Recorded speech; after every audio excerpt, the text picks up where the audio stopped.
আসসালামু আলাইকুম গাইস, ইউটিউবে সবাই দেখবেন। আজকে আমরা যাচ্ছি ইসলামপুর ব্রিজ, যেটা চাঁদপুরে অবস্থান করে। তো আমরা বাসা থেকে বের হয়েছি, সবাই মিলে ব্রিজে ঘুরতে যাচ্ছি।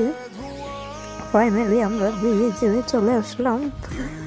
ব্রিজ অনেক মানুষ আছে এখানে প্রতিদিন। তো আমরা এদের দিন কোথাও যেতে পারিনি, তাই আজকে সবাই মিলে ঘুরতে গেলাম ইসলামপুর ব্রিজে। যে ব্রিজের নিচে দেখেন ওনারা কি করতেছে, দেখে ভিডিও করলাম। মানুষ ঘুরতে যায় ওইখানে যায় এইসব করে, কি বলবো, আমি তো দেখে জাস্ট হয়ে গেছি। আর ব্রিজটা হচ্ছে নদীর উপর অবস্থিত। ব্রিজের নিচে সুন্দর নদী আছে, অনেক অনেক মানুষ ওইখানে প্রতিদিন আসা যাওয়া করে ওইখানে।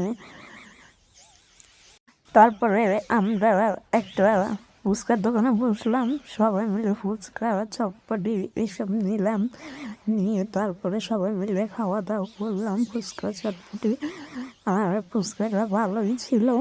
আর তারপরে আমরা গাড়িতে উঠলাম, গাড়িতে উঠার পর ফাইনালি আমরা বাড়িতে চলে আসলাম।